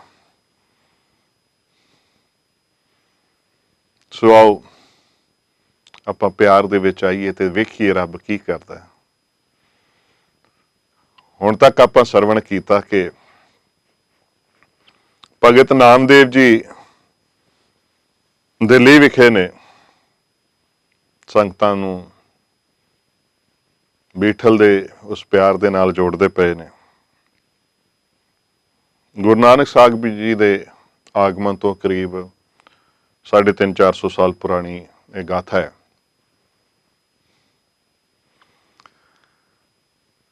ਭਗਤ ਨਾਮਦੇਵ ਜੀ ਨੂੰ ਕੁਝ ਇਰਖਾਲੂ ਧਾਰਮਿਕ ਲੋਕਾਂ ਦੇ ਉਕਸਾਵੇ ਦੇ ਉੱਤੇ ਮੁਹੰਮਦ ਬਿਨ ਤੁਗਲਕ ਮੌਕੇ ਦਾ ਬਾਦਸ਼ਾਹ ਹੈ, ਉਹਨੇ ਬੁਲਾ ਕੇ ਤੇ ਬੰਨ ਲਿਆ। ਤੇ ਬੰਨ ਕੇ ਕਹਿੰਦਾ ਕੀ ਹੈ ਕਿ ਨਾਮਾ ਸੁਲਤਾਨੇ ਬਾਦਿਲਾ ਦੇਖੋ ਤੇਰਾ ਹਰ ਬੀਠਲਾ। ਵਿਸ਼ਨੂੰ ਜੀ ਦਾ ਅਵਤਾਰ ਜਿਹਦੀ ਕਿ ਉਹ ਆਰਾਧਨਾ ਕਰਦੇ ਸਨ, ਦੇਖੋ ਤੇਰਾ ਹਰ ਬੀਠਲਾ। ਤੇ ਭਗਤ ਜੀ ਕਹਿੰਦੇ ਦੱਸੋ ਜੀ ਕੀ ਚਾਹੁੰਦੇ ਹੋ ਤੁਸੀਂ? ਉਹ ਕਹਿੰਦੇ ਬਿਸਮਿਲ ਗਊ ਦੇਹੋ ਜਿਵਾਏ, ਆ ਗਾਂ ਮਰ ਗਈ ਹੈ ਮੇਰੀ, ਇਹਨੂੰ ਜਿੰਦਾ ਕਰਦੇ ਆ। ਦੇਖੋ ਕਿੱਡਾ ਅਜੀਬ ਜਿਹਾ ਸਵਾਲ ਹੈ।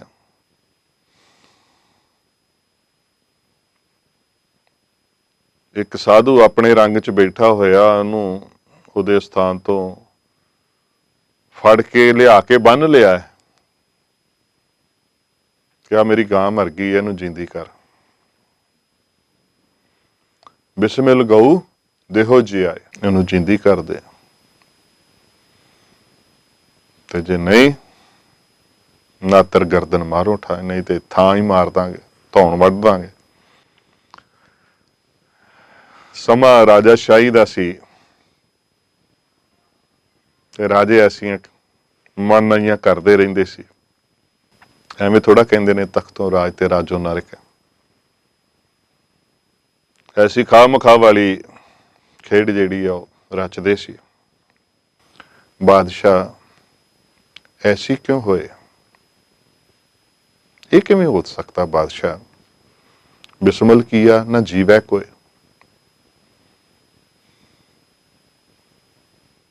ਬਿਸਮਿਲ ਕੀਆ ਨਾ ਜੀਵੈ ਕੋਏ। ਜਿਹੜਾ ਮਰ ਗਿਆ ਉਹ ਮਰ ਗਿਆ, ਉਹਨੂੰ ਉਹ ਜਿੰਦਾ ਥੋੜੀ ਹੋ ਸਕਦਾ।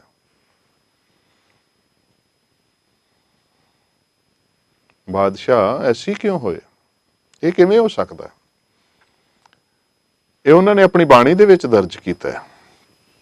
ਇਹ ਜਿਹੜੀਆਂ ਪੰਕਤੀਆਂ ਉਸ ਪਵਿੱਤਰ ਬਾਣੀ ਦੀਆਂ ਨੇ। ਕਹਿੰਦੇ ਇਹ ਤਾਂ ਤੁਸੀਂ ਗਲਤ ਜਿਹਾ ਸਵਾਲ ਕਰਦੇ ਪਏ ਹੋ। ਇਹ ਸਵਾਲ ਤੁਹਾਡਾ ਸਹੀ ਨਹੀਂ ਹੈ। ਇਹ ਥੋੜੀ ਹੋ ਸਕਦਾ ਹੈ ਕਿ ਤੁਹਾਡੀ ਗਾਂ ਮਰ ਗਈ ਹੈ ਤੇ ਮੈਂ ਉਹਨੂੰ ਜਿੰਦੀ ਕਰਦਾ। ਮਰਿਆ ਵੀ ਕੋਈ ਜਿੰਦਾ ਹੋਇਆ। ਨਾਲੇ ਮੇਰੇ ਕੀਤਿਆਂ ਕੀ ਹੋਣਾ? ਮੇਰਾ ਕੀਆ ਕਛੂ ਨਾ ਹੋਏ, ਕਰੇ ਹੈ ਰਾਮ ਹੋਏ ਹੈ ਸੋਏ।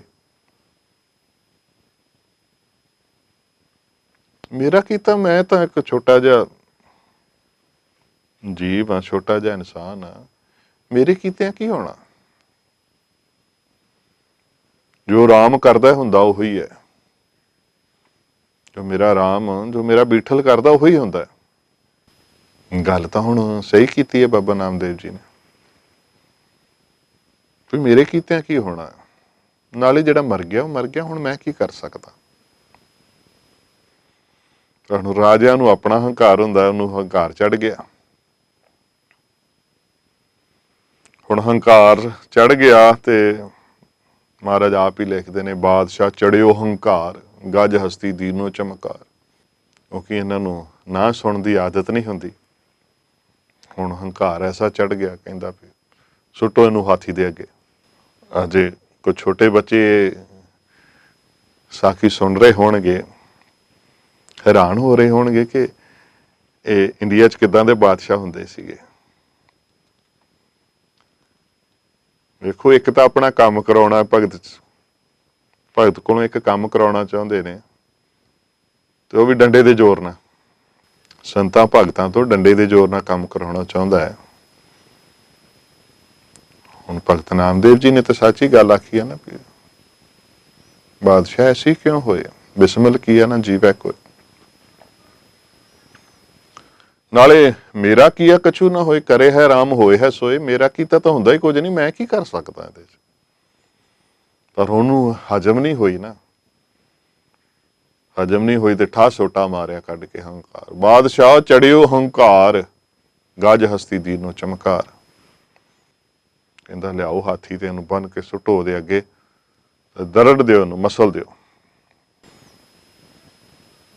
ਭਗਤ ਨਾਮਦੇਵ ਜੀ, ਉਹਦੀ ਮਾਤਾ ਕੋਲ ਵੀ ਗੱਲ ਪਹੁੰਚ ਗਈ। ਇਹ ਸੁਣਿਆ ਤੇ ਮਾਂ ਹੀ ਹੁੰਦੀ ਹੈ, ਮਮਤਾ ਚ ਆ ਗਈ। ਰੁਦਰ ਕਰੇ ਨਾਮੈ ਕੀ ਮਾਈ, ਰੋਣ ਲੱਗ ਪਈ।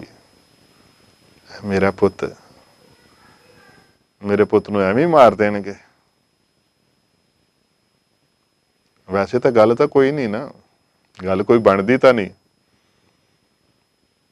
ਹੁਣ ਭਗਤ ਜੀ ਕੋਈ ਦੇਣ ਦਾ ਥੋੜੀ ਸੀਗੇ ਉਸ ਰਾਜੇ ਦੇ। ਇਸੇ ਚੀਜ਼ ਨੂੰ ਉਹ ਕਹਿੰਦੇ ਆ ਨਾ ਕਿ ਤੁਸੀਂ ਕੌਣ ਜੀ ਮੈਂ ਖਾਹ ਮਖਾ। ਐਵੇਂ ਵਿੱਚ ਖਾਹ ਮਖਾਈ ਵਿੱਚ ਆਣ ਕੇ ਪਿਆ ਮੇਰੀ ਗਾਂ ਮਰ ਗਈ, ਜਿੰਦੀ ਕਰਨੀ ਤੇ ਤੈਨੂੰ ਮਾਰ ਦਾਂਗੇ। ਹੁਣ ਭਗਤ ਨਾਮਦੇਵ ਜੀ ਦੀ ਮਾਤਾ ਨੂੰ ਪਤਾ ਲੱਗਾ। ਰੁਦਨ ਕਰੈ ਨਾਮੇ ਕੀ ਮਾਈ। ਤੇ ਫਿਰ ਮਮਤਾ ਚ ਐਸੀ ਵਹਿ ਗਈ ਤੇ ਕਹਿੰਦੀ, ਛੋੜ ਰਾਮ ਕੀ ਨਾ ਭਜੇ ਖੁਦਾਏ। ਨਾਮਦੇਵ ਕੀ ਕਰਦਾ ਹੈ ਤੂੰ? ਰਾਮ ਕਹਿਣਾ ਛੱਡ ਦੇ, ਖੁਦਾ ਕਹਿਣ ਲੱਗ ਪਾ। ਕਿਉਂਕਿ ਉਹਨਾਂ ਦੀ ਆਖਰੀ ਜਿਹੜੀ ਸ਼ਰਤ ਹੁੰਦੀ ਉਹ ਤਾਂ ਇਹੀ ਹੁੰਦੀ ਸੀ ਨਾ। ਆਪਾਂ ਜਾਣਦੇ ਹਾਂ ਜਿੰਨੀਆਂ ਵੀ ਸ਼ਹਾਦਤਾਂ ਹੁੰਦੀਆਂ ਸੀ, ਜਾਂ ਤਾਂ ਇਹ ਕਰ ਦਿਓ, ਜਾਂ ਇਸਲਾਮ 'ਚ ਆ ਜਾਓ ਤੇ ਜਾਂ ਮਰ ਲਓ। ਇੱਕ ਬੜੀ ਵੱਖਰੀ ਜੀ ਡੈਫੀਨੇਸ਼ਨ ਜਿਹੜੀ ਉਸ ਵੇਲੇ ਦੇ ਰਾਜਿਆਂ ਦੇ ਮਨਾਂ ਦੇ ਵਿੱਚ ਸੀ ਵੀ ਜਾਂ ਤਾਂ ਰਾਮ ਰਾਮ ਕਹਿਣਾ ਛੱਡ ਕੇ ਖੁਦਾ ਖੁਦਾ ਕਹਿਣ ਲੱਗ ਪਾ। ਧੱਕੇਸ਼ਾਹੀ ਜਿਹਨੂੰ ਆਪਾਂ ਕਹਿ ਦਿੰਦੇ ਨਾ, ਇਸੇ ਧੱਕੇਸ਼ਾਹੀ ਦੇ ਖਿਲਾਫ ਹੀ ਤਾਂ ਗੁਰੂ ਤੇਗ ਬਹਾਦਰ ਸਾਹਿਬ ਜੀ ਨੇ ਕੀਨੋ ਵੱਡੋ ਕੁਲੂ ਮੈਂ ਸਾਕਾ, ਇਸੇ ਲਈ ਉਹ ਸਾਕਾ ਵਰਤਾਇਆ ਸੀ। ਇੱਥੇ ਹੁਣ ਨਾਮਦੇਵ ਜੀ ਨੂੰ ਬੰਨ ਲਿਆ, ਹਾਥੀ ਦੇ ਅੱਗੇ ਬੰਨ ਕੇ ਸੁੱਟ ਦਿੱਤਾ, ਤੇ ਹੁਣ ਮਾਂ ਜਿਹੜੀ ਉਹ ਤਰਲਾ ਲੈਂਦੀ ਹੈ। ਮਾਂ ਕਹਿੰਦੀ ਹੈ ਨਾਮਦੇਵ ਛੱਡ ਥਾਂ, ਤੂੰ ਰਾਮ ਰਾਮ ਕਹਿਣਾ ਛੱਡ ਦੇ, ਅੱਲਾ ਅੱਲਾ ਕਹਿਣ ਲੱਗ ਪਾ, ਖੁਦਾ ਖੁਦਾ ਕਹਿਣ ਲੱਗ ਪਾ।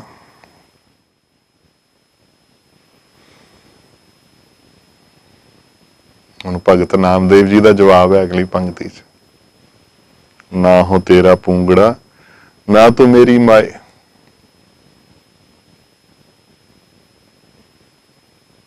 ਦੇਖੋ ਨਾ ਕੈਸੀ ਖੇਡ ਆ,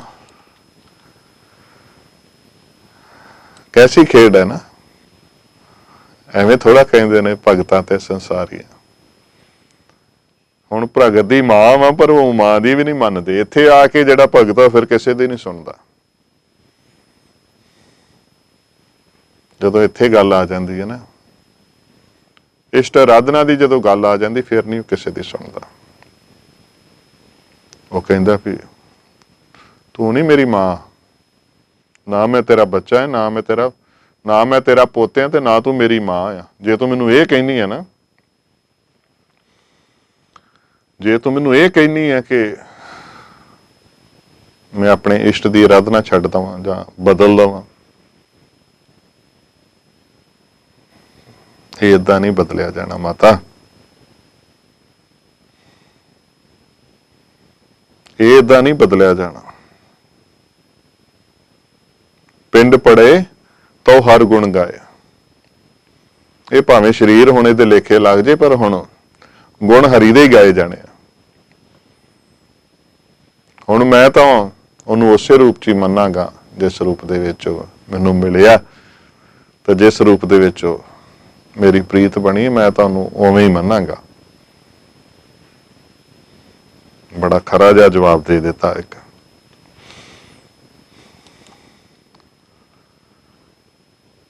ਇਹ ਜਵਾਬ ਇਤਿਹਾਸ ਦੇ ਵਿੱਚ ਇੱਕ ਵਾਰ ਫੇਰ ਵੀ ਸੰਗਤ ਜੀ ਸਾਡੇ ਸਾਹਮਣੇ ਆਉਂਦਾ, ਆਪਾਂ ਜਾਣਦੇ ਹਾਂ। ਸੁਣਿਆ ਹੋਏਗਾ ਤੁਸਾਂ ਨੇ ਬਾਬਾ ਬੰਦਾ ਸਿੰਘ ਬਹਾਦਰ ਦੇ ਨਾਲ ਜਿਹੜੇ ਗੁਰਦਾਸ ਨੰਗਲ ਦੀ ਗੜੀ ਤੋਂ ਜਿਹੜੇ ਸਿੰਘ ਗ੍ਰਿਫਤਾਰ ਹੋਏ ਸੀ ਨਾ,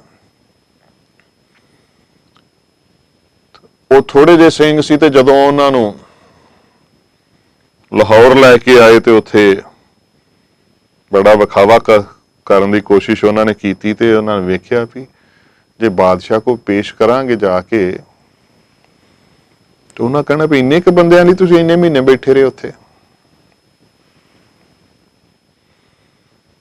ਤੇ ਕੀ ਕੀਤਾ ਕਿ ਲਾਹੌਰ ਤੇ ਹੋਰ ਆਲੇ ਦੁਆਲੇ ਦੇ ਜਿੱਥੋਂ ਦਾ ਵੀ ਕੋਈ ਸਿੱਖ ਜਾਂ ਕੇਸਾਧਾਰੀ ਮਿਲਦਾ ਸੀ, ਉਹਨੂੰ ਫੜ ਕੇ ਨਾਲ ਬੰਨ ਲਿਆ।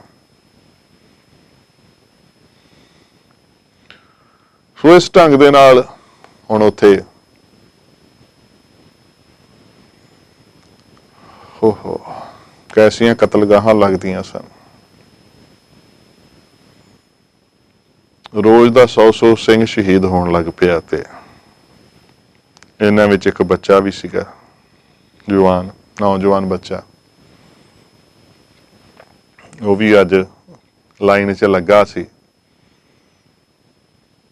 ਤੇ ਮਾਂ ਨੇ ਜਾ ਕੇ ਬਾਦਸ਼ਾਹ ਕੋ ਕਿਸੇ ਨਾ ਕਿਸੇ ਢੰਗ ਨਾਲ ਅਪਰੋਚ ਕੀਤੀ ਕਿ ਮੇਰਾ ਜਿਹੜਾ ਬੱਚਾ ਹੈ ਨਾ ਉਹ ਸਿੱਖ ਨਹੀਂ ਹੈ, ਤੇ ਉਹਨੂੰ ਛੱਡ ਦਿੱਤਾ ਜਾਵੇ, ਗਲਤੀ ਨਾਲ ਫੜਿਆ ਗਿਆ।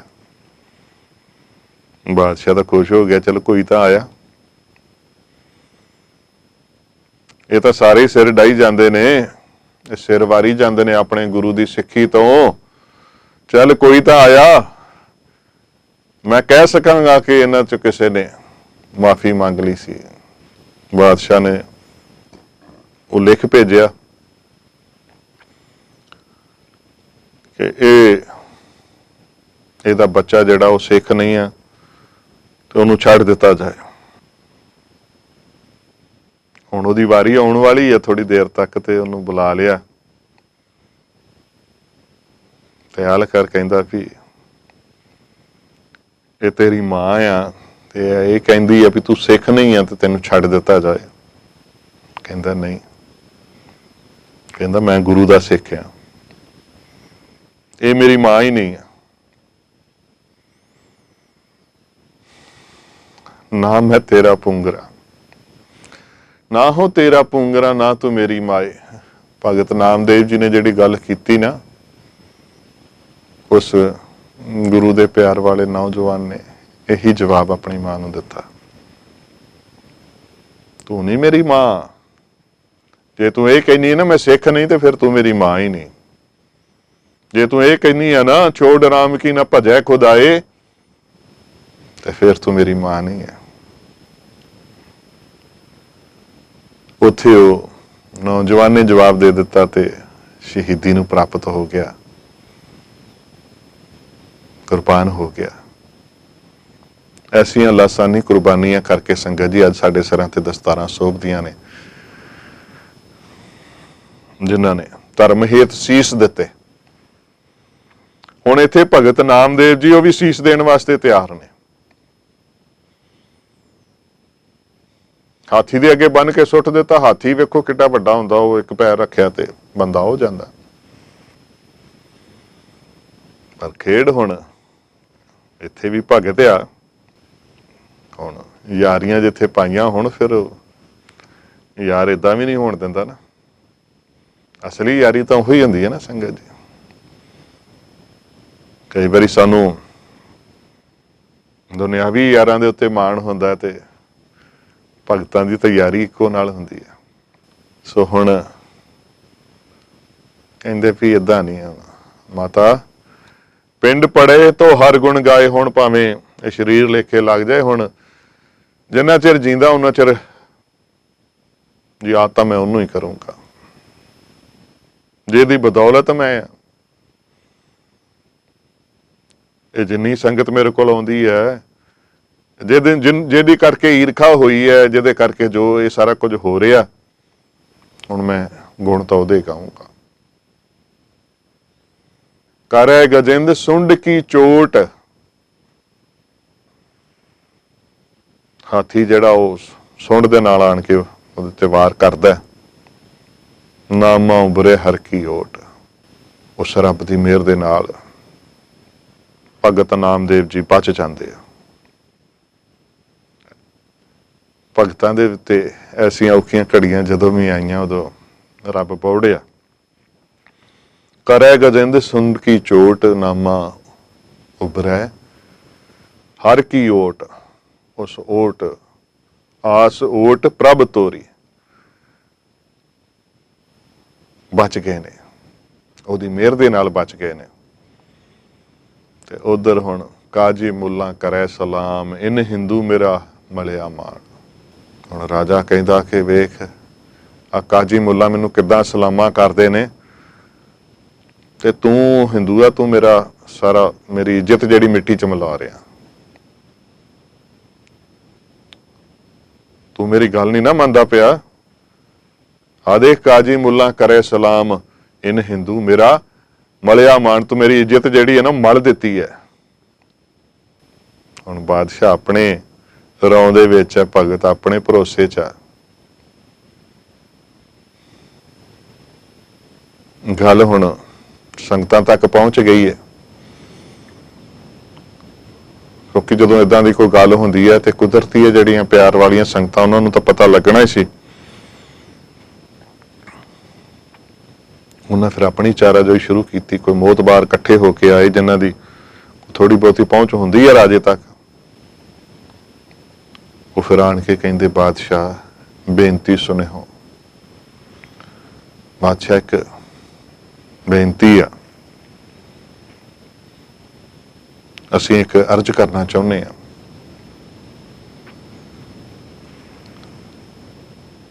ਕਹਿੰਦਾ ਹਾਂ ਦੱਸੋ ਕੀ ਕਹਿੰਦੇ ਹੋ? ਕਹਿੰਦੇ ਨਾਮੇ ਸਰ ਪਰ ਸੋਨਾ ਲਿਹੋ। ਭਗਤ ਨਾਮਦੇਵ ਜੀ ਨੂੰ ਛੱਡ ਦਿਓ, ਇਹਨਾਂ ਦੇ ਬਰਾਬਰ ਸੋਨਾ ਦੇ ਦਿੰਨੇ ਤੋਲ ਕੇ।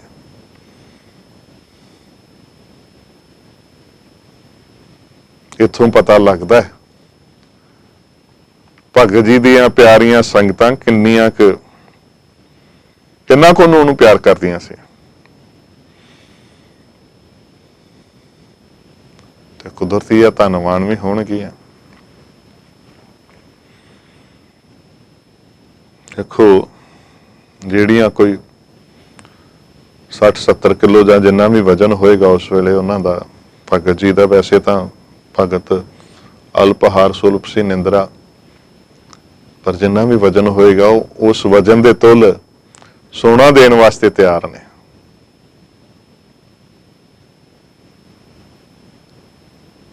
ਸੋ ਭਗਤ ਨਾਮਦੇਵ ਜੀ ਨੂੰ ਪਿਆਰ ਕਰਨ ਵਾਲੇ ਪਹੁੰਚ ਗਏ ਨੇ।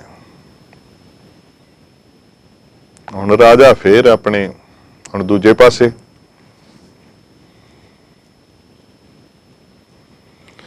ਜਿਵੇਂ ਕੋਈ ਉਲਟਾਵਾਂ ਚੁੱਲ੍ਹਾ ਹੁੰਦਾ ਨਾ, ਪਹਿਲਿਆਂ ਸਮਿਆਂ 'ਚ ਹੁੰਦੇ ਸੀ, ਇੱਕ ਤਾਂ ਚੁੱਲ੍ਹਾ ਹੁੰਦਾ ਸੀ ਫਿਕਸ, ਉਹ ਜਿਹੜੀ ਡਾਇਰੈਕਸ਼ਨ 'ਚ ਲੱਗ ਗਿਆ ਬਸ ਉੱਥੇ ਉਹਨੇ ਉੱਦਾਂ ਹੀ ਰਹਿਣਾ। ਇੱਕ ਮੂਵੇਬਲ ਹੁੰਦਾ ਸੀ, ਉਹਨੂੰ ਜਿੱਦਾਂ ਨੂੰ ਲੋੜ ਅਨੁਸਾਰ ਘੁਮਾ ਲਿਆ ਜਾਂਦਾ ਸੀ।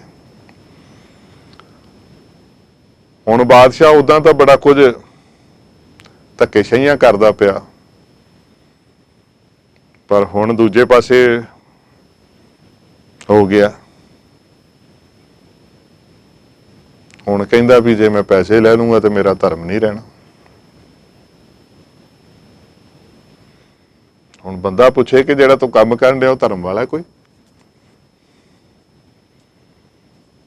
ਜਿਹੜਾ ਤੂੰ ਕੰਮ ਕਰ ਰਿਹਾ ਵੀ ਜਾਂ ਤਾਂ ਗਾਂ ਤੇਰੀ ਭਗਤ ਨਾਮਦੇਵ ਜੀ ਦੇ ਕਰਕੇ ਮਰੀ ਆ ਜਾਂ ਉਹਨਾਂ ਨੇ ਮਾਰੀ ਆ, ਤਾਂ ਫੇਰ ਤਾਂ ਤੂੰ ਗੱਲ ਕਰ।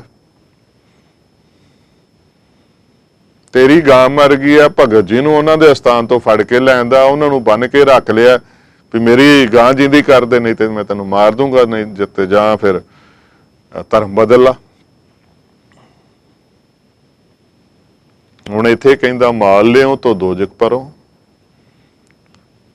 ਹੁਣ ਨਰਕ ਦਾ ਡਰ ਆ ਰਿਹਾ ਉਹਨੂੰ, ਜੇ ਮੈਂ ਇਹਦਾ ਮੁੱਲ ਲੈ ਲਾਂ ਤੁਹਾਡੇ ਤੋਂ, ਤੁਸੀਂ ਗੱਲ ਤਾਂ ਜਿਹੜੀ ਕਰਦੇ ਹੋ ਮੈਂ ਤੁਹਾਡੀ ਬੇਨਤੀ ਸੁਣ ਲਈ ਆ, ਪਰ ਜੇ ਮੈਂ ਤੁਹਾਡੇ ਕੋਲ ਪੈਸੇ ਲੈ ਲਾਂ ਤੇ ਫਿਰ ਤਾਂ ਮੈਂ ਨਰਕਾਂ 'ਚ ਜਾਊਂਗਾ। ਵੇਖੋ ਕਿਵੇਂ ਦੀ ਥਿਊਰੀ ਹੈ। ਇੱਕ ਭਗਤ ਨੂੰ ਖਾਮ-ਖਾ ਬੰਨ ਕੇ ਹਾਥੀ ਦੇ ਅੱਗੇ ਸੁੱਟਿਆ ਮਾਰਨ ਵਾਸਤੇ, ਉਹਦਾ ਨਹੀਂ ਡਰ। ਤੇ ਉਧਰੋਂ ਕਹਿੰਦਾ ਵੀ ਜੇ ਮੈਂ ਇਹਨੂੰ ਛੱਡਦਾ ਤੇ ਫੇਰ ਮੈਂ ਦੋਜਕ 'ਚ ਜਾਊਂਗਾ। ਕਹਿੰਦਾ ਦੀਨ ਛੋੜ ਦੁਨੀਆ ਕੋ ਪਰੋ। ਜੇ ਮੈਂ ਇਹਨੂੰ ਛੱਡਦਾ ਤੁਹਾਡੇ ਕੋਲ ਪੈਸੇ ਲੈ ਕੇ ਤੇ ਮੈਂ ਦੋਜਕ 'ਚ ਜਾਵਾਂ, ਤੇ ਮੈਂ ਦੀਨ ਛੱਡ ਕੇ ਤੇ ਦੁਨੀਆ ਦੇ ਨਾਲ ਨਾਤਾ ਜੋੜ ਲਾਂ। ਹੁਣ ਰਾਜੇ ਰਾਜੇ ਹੁੰਦੇ ਨੇ, ਹੁਣ ਕੌਣ ਕਹੇ ਵੀ ਏਦਾਂ ਨਹੀਂ ਏਦਾਂ ਕਰ। ਹੁਣ ਉਹ ਰਾਜਾ ਹੈ, ਮੌਕੇ ਦਾ ਰਾਜਾ ਹੈ, ਹੁਣ ਉਹਦੇ ਨਾਲ ਜਿੱਦਿਆ ਥੋੜਾ ਬਹਿਸਬਾਜ਼ੀ ਵੀ ਨਹੀਂ ਹੋ ਸਕਦੀ ਨਾ।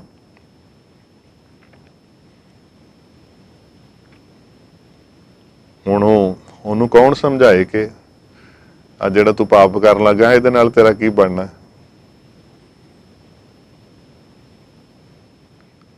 ਛੱਡਣ ਦੇ ਕਰਕੇ ਤੂੰ ਕਹਿ ਰਿਹਾ ਕਿ ਜੇ ਮੈਂ ਪੈਸੇ ਲੈ ਕੇ ਛੱਡ ਦੇਵਾਂ ਤਾਂ ਮੈਂ ਦੋਜਕ 'ਚ ਜਾਊਂਗਾ, ਮੇਰਾ ਦੀਨ ਮੇਰਾ ਧਰਮ ਮੇਰੇ ਤੋਂ ਖੁੱਸ ਜਾਏਗਾ, ਮੈਂ ਦੁਨੀਆਦਾਰੀ ਦੀ ਗੱਲ ਕਰ ਰਿਹਾ ਹੋਵਾਂਗਾ।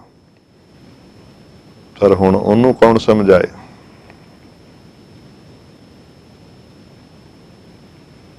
ਸੋ ਇਹ ਬੜੀ ਵਿਚਿੱਤਰ ਲੀਲਾ ਬਣੀ ਹੋਈ ਹੈ। ਭਗਤ ਨਾਮਦੇਵ ਜੀ ਰੱਬ ਦੇ ਪਿਆਰੇ, ਉਹ ਤਾਂ ਹੁਣ ਆਪਣੇ ਰੰਗ 'ਚ ਬੈਠੇ ਨੇ। ਹੁਣ ਸੰਗਤਾਂ ਚਾਰੋ ਜੋ ਹੀ ਕਰ ਰਹੀਆਂ ਨੇ, ਪਰ ਹੁਣ ਰਾਜਾ ਫੇਰ ਅੜ ਗਿਆ। ਅਜੇ ਵੀ ਕੁਝ ਮੁਲਕਾਂ ਦੇ ਵਿੱਚ ਐਸੇ ਕਾਨੂੰਨ ਹੈ ਨੇ ਕਿ ਜੇ ਕਿਸੇ ਨੂੰ ਕਿਸੇ ਅਪਰਾਧ ਕਰਕੇ ਫਾਂਸੀ ਦੀ ਸਜ਼ਾ ਹੋਈ ਹੋਏ ਤੇ ਜਾਂ ਜਿਹਦਾ ਨੁਕਸਾਨ ਹੋਇਆ ਹੋਏ ਜਾਂ ਜਿਨ੍ਹਾਂ ਦਾ ਜੀ ਮਰਿਆ ਹੁੰਦਾ ਜਾਂ ਕੋਈ ਇਦਾਂ ਦੀ ਗੱਲ, ਤੇ ਉਹ ਜੇ ਉਹਨਾਂ ਦੇ ਨਾਲ ਕੋਈ ਮਾਇਆ ਦਾ ਸਮਝੌਤਾ ਹੋ ਜੇ ਤੇ ਐਸਾ ਅਰਬ ਮੁਲਕਾਂ 'ਚ ਹੋ ਜਾਂਦਾ ਹੈ। ਪਿੱਛੇ ਕਈ ਐਸੇ ਜਿਹੜੇ ਜਿਨ੍ਹਾਂ ਨੂੰ ਫਾਂਸੀ ਦੇ ਹੁਕਮ ਹੋਏ ਸੀ ਉਹ ਛੁਡਾਏ ਨੇ। ਉੱਥੇ ਅਬਰਾਏ ਸਾਹਿਬ ਜਿਹੜੇ ਕਾਰੋਬਾਰੀ ਨੇ ਉੱਧਰ ਦੇ, ਉਹਨਾਂ ਨੇ ਬੜੀ ਦਰਿਆ ਦਿਲੀ ਦੇ ਨਾਲ ਇਹ ਸੇਵਾ ਕੀਤੀ ਹੋਈ ਹੈ। ਸੋ ਇਹ ਜਿਹੜੀ ਗੱਲ ਭਗਤ ਨਾਮਦੇਵ ਜੀ ਨੂੰ ਪਿਆਰ ਕਰਨ ਵਾਲੀਆਂ ਸੰਗਤਾਂ ਨੇ ਕੀਤੀ ਸੀ, ਇਹ ਕੋਈ ਐਸੀ ਨਹੀਂ ਕਿ ਇਹ ਕੋਈ ਵੱਖਰੀ ਗੱਲ ਹੈ, ਐਸਾ ਹੁੰਦਾ ਸੀ। ਪਰ ਮੁਹੰਮਦ ਬਿਨ ਤੁਗਲਕ ਉਹ ਹੁਣ ਪੈਂਤੜਾ ਬਦਲ ਗਿਆ। ਉਹ ਕਹਿੰਦਾ ਨਹੀਂ, ਏਦਾਂ ਨਹੀਂ ਹੋ ਸਕਦਾ। ਜਿਵੇਂ ਤੁਹਾਡੇ ਕੋਲ ਪੈਸੇ ਲੈ ਕੇ ਇਹਨੂੰ ਛੱਡਤਾ ਨਾ, ਤੇ ਨਾਲੇ ਤਾਂ ਮੈਂ ਦੋਜ਼ਖ 'ਚ ਜਾਵਾਂਗਾ ਤੇ ਮੈਂ ਦੁਨੀਆਦਾਰੀ ਦੇ ਵਿੱਚ ਲੋਕੀ ਮੇਰੀ ਜਿਹੜੇ ਧਾਰਮਿਕ ਲੋਕ ਨੇ, ਜਿਹੜੇ ਆ ਕਾਜੀ ਮੁੱਲਾ ਕਰੇ ਸਲਾਮ, ਇਹਨਾਂ ਨੇ ਫਿਰ ਮੇਰੀ ਇੱਜ਼ਤ ਨਹੀਂ ਕਰਨੀ। ਇਹ ਜਿਹੜੇ ਮੇਰੇ ਸਲਾਮਾਂ ਕਰਦੇ ਨੇ ਨਾ, ਇਹਨਾਂ ਨੇ ਕਹਿਣਾ ਵੀ ਤੂੰ ਦੀਨ ਦੀ ਛੱਡ ਕੇ ਤੇ ਦੁਨੀਆ ਦੇ ਨਾਲ ਜੁੜ ਗਿਆ। ਹੁਣ ਕੁਝ ਐਸੇ ਲੋਕ ਵਿਆਖਿਆਕਾਰ ਐਸੇ ਬੈਠੇ ਹੁੰਦੇ ਨੇ ਨਾ, ਜਿਹੜੇ ਇਸ ਚੀਜ਼ ਨੂੰ ਹੀ ਧਰਮ ਸਮਝਦੇ ਨੇ ਕਿ ਚਾਹੇ ਧੱਕੇਸ਼ਾਹੀ ਨੇ, ਚਾਹੇ ਜਿਵੇਂ ਮਰਜ਼ੀ, ਜੇ ਉਹਦਾ ਧਰਮ ਸਾਡੇ ਵਾਲਾ ਹੋ ਜਾਏ ਤੇ ਫਿਰ ਬੜੀ ਵੱਡੀ ਧਰਮ ਦੀ ਸੇਵਾ ਹੋ ਜਾਏਗੀ। ਪਰ ਅਸਲ 'ਚ ਏਦਾਂ ਹੁੰਦਾ ਨਹੀਂ। ਧਰਮ ਤਾਂ ਪਿਆਰ ਦਾ ਨਾਂ ਹੈ, ਮੁਹੱਬਤ ਦਾ ਨਾਂ ਆ।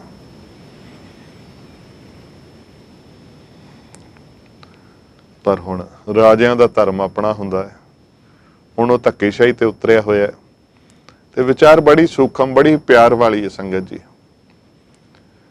ਮੈਂ ਸਮਝਦਾ ਕਿ ਗੁਰੂ ਅਰਜਨ ਸਾਹਿਬ ਨੇ ਬੜੀ ਕਿਰਪਾ ਕੀਤੀ ਸਾਡੇ ਤੇ, ਜਿਹੜੀ ਇਹ ਪੰਗਤਾਂ ਦੀ ਬਾਣੀ ਤੇ ਉਹਨਾਂ ਦੇ ਪ੍ਰੈਕਟੀਕਲ ਜਿਹੜੇ ਐਸੇ ਹਵਾਲੇ ਨੇ ਦਰਜ ਕੀਤੇ ਨੇ ਗੁਰੂ ਕੀ ਬਾਣੀ ਦੇ ਵਿੱਚ, ਤਾਂ ਕਿ ਅਸੀਂ ਉਸ ਭਾਵਨਾ ਨੂੰ ਸਮਝ ਸਕੀਏ। ਸੋ ਇਹ ਵਿਚਾਰ ਆਪਾਂ ਇਵੇਂ ਅੱਗੇ ਜਾਰੀ ਰੱਖਾਂਗੇ।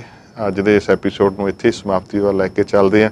ਅੱਗੋਂ ਵਿਚਾਰ ਅਗਲੇ ਐਪੀਸੋਡ 'ਚ ਜਾਰੀ ਕਰਾਂਗੇ। ਫਤਿਹ ਅਰਜ਼ ਕਰਦੇ ਹਾਂ ਜੀ। ਵਾਹਿਗੁਰੂ ਜੀ ਕਾ ਖਾਲਸਾ, ਵਾਹਿਗੁਰੂ ਜੀ ਕੀ ਫਤਿਹ।